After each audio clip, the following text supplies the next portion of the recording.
Kpop Demon Hunters. Okay, so this was a video script I had in my drafts for a while now, and I knew I was going to summarize the movie in this beginning section, but it's almost tempting to leave it just at that. The name is all you need to know. See you in a couple weeks, girls! Kpop Demon Hunters is a Sony Pictures animation movie released on Netflix in the summer of 2025. You've likely heard the plot of it already, or seen the three main girls on various merchandising within your stores, them being Rumi, Mira, and Zoe. There's other characters such as Bobby, the Saja Boys, Bobby, Derpy, and Susie, Bobby. Probably not enough Bobby. Coward. I'm fairly certain you've heard the songs within the movie, especially the one I'm going to be talking about today. Keep in mind this video will go into movie spoilers, so check out the movie if you haven't already. Or don't, I'm not my viewer's keeper. I do also love watching videos about things I haven't checked out before. Now, to be perfectly honest, there are many aspects that make this movie pretty good, or near perfect. I think we could have gotten that scene where Rumi visits her mother's grave towards the end, but that's my only complaint, if you can even call it that. The animation is fun, the girls are fun, boys will be boys, but they're also fun. All of the characters are just so fun to watch on screen. I hadn't had a feeling like that in a while for a movie. Everyone talks about how Disney metaphorically shat their pants after this movie's release, but like, they're low-key right though. It's a good representation of coming out, has a good representation of strong women that are also silly, and the songs too? No song is amiss in my opinion. Golden and What It Sounds Like are the ones I will be talking about today. But mainly it'll just be me talking about Golden, and how it's the subversive and subtle I Want song. We'll pretty much be getting into the video now, but starting something new in the big 2026 for my channel, I am encouraging reading and viewing comprehension. Hello viewer, in front of you, on the screen, are questions to answer. You do not have a time limit to answer the said questions. You don't even have to answer them out loud or write them in the comments, or consider them, though it is highly encouraged. However, if you do not answer the questions, you just remain stagnant in your comprehension skills, which is basically a death sentence online. Good luck, viewer. I don't know what else Saw does. I only saw the first movie once, and out of context clips like the one where he sees like a fish or something and says fish, I think. I can't remember. Piranha. John. Anyway, let's get into the video.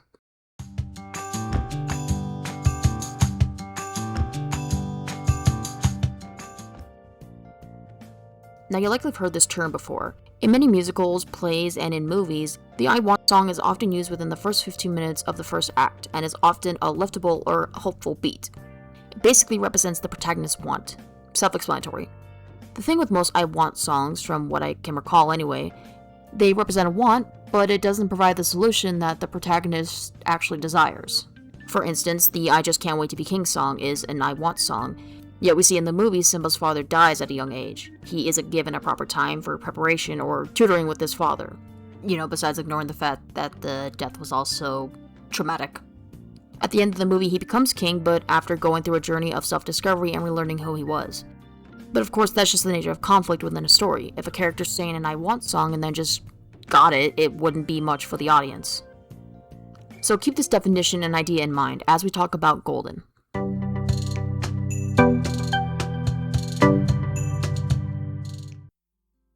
The first verse does go into the brief backgrounds of the characters, Zoe coming from a divorced family and having to likely travel back and forth, but with mainly living in one place. Mira being a problem child in her family and feeling like an outcast. And Rumi feeling the heavy expectations of being the daughter of a sunshine sister and needing to carry that mantle, especially with her secret life of being a demon hunter and a demon herself. But either way, when you look at the song as a whole outside of the movie, it's uplifting, empowering, and it's about striving for perfection. However, narratively, it follows the structure of being an I Want song because it follows after the introduction of the song that starts off most musicals.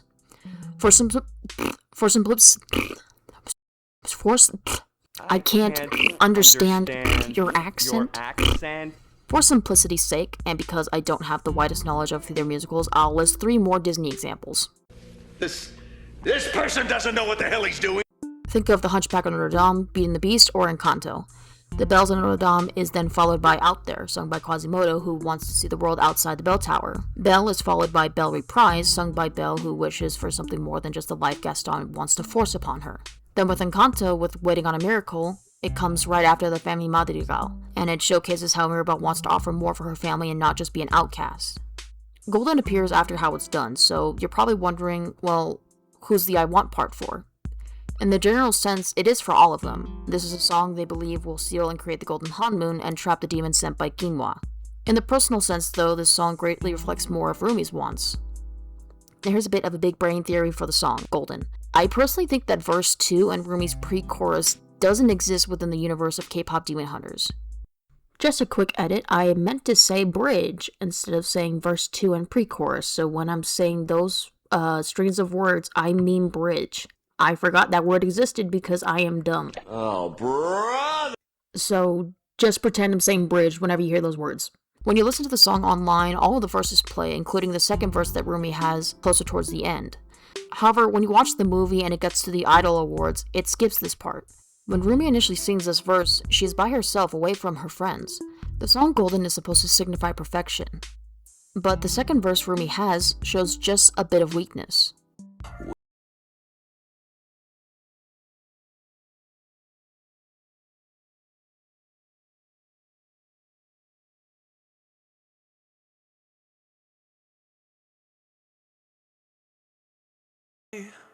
Keep this lyric in mind when we get to the visual irony section.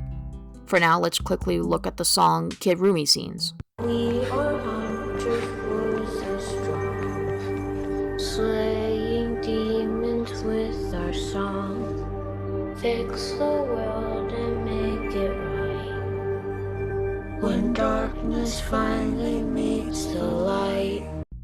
The lyric "When darkness finally meets the light" is used in two of the songs, and how it's done. Hear our voice unwavering, till our song defeats the night. Making fear afraid to breathe, till the dark meets the light. How it's done, done, done. And then in what it sounds like.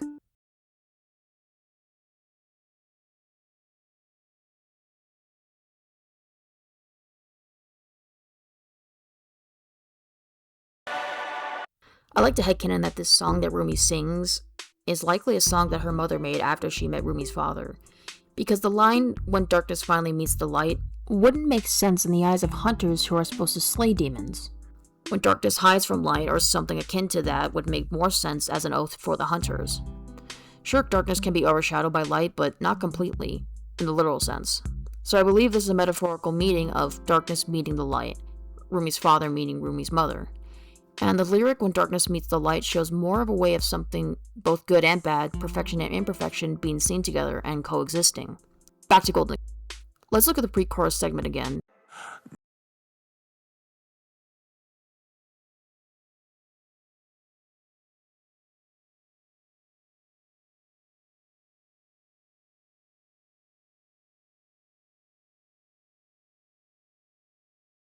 "We Are Hunters' voice is strong" is used in Golden, and to me, that's a way to reinforce the idea of perfection they are striving for, especially Rumi, which she likely repeated to herself as a mantra.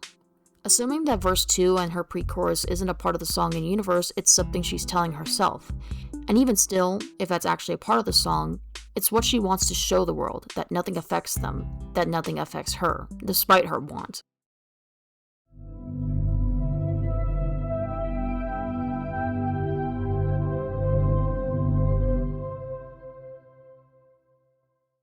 We're just going to show this bit of the song again. I imagine it will probably get copyrighted. Lyrics will be on screen anyway.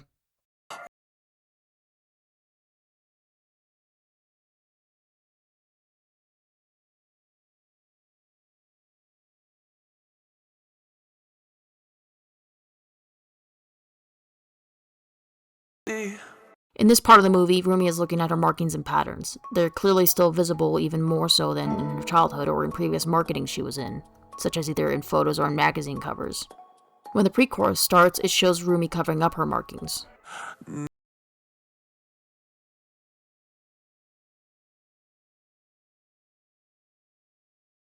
I low-key get chills watching the scene because it's just so upsetting seeing Rumi continuing to hide that part of herself. Like, the more she says it to herself, the more it'll be true. She's not singing something like, "I'm shining like I was born to be," it's, "I will be shining." The word "will" is interchangeable in the present and future tense. I had to look this up because I know it's like that, but I can't articulate my thoughts and words well when it matters. And I think being purposeful in having that lyric in place with the imagery of Rumi hiding her patterns, besides the obvious "no more hiding" line, it adds to the visual and literal irony of the song and scene. It also, to me, just adds to my earlier point that the second verse and pre-chorus doesn't exist in universe because it shows a want. And having a want rather than representing yourself as wholly perfect isn't perfection.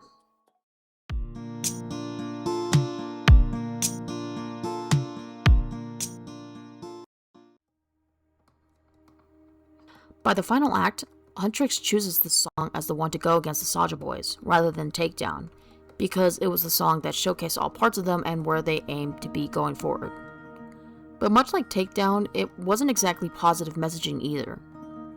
While it was expressive, uplifting, and something they all had their input on, it had this degree of forced positivity and expectations they placed upon themselves. That this was a song that was going to seal and create the Golden Half-Moon. But perfection doesn't exist. We can tell ourselves that it does, that it's something we can achieve, but it's just not possible. That's one of the main whole points of the movie, that perfection like that doesn't exist. It's a literal want for Huntrix. They want and need the Golden Half-Moon, because beyond securing the demons, gold is perfect, beautiful, with no imperfections. What it sounds like, however, acknowledges the truth about them, their flaws, and their acceptance of them. A growth that occurs by the end of the movie. Which is why the song works to create the new Half-Moon.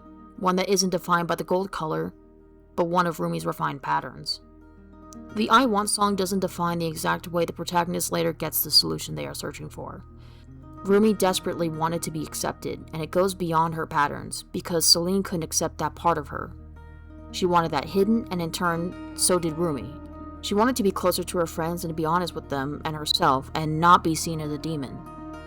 She gets that in the end, even with her patterns visible. What it sounds like was the key to that. Golden was merely the setup to get there, signaling it to be the subtle I Want song.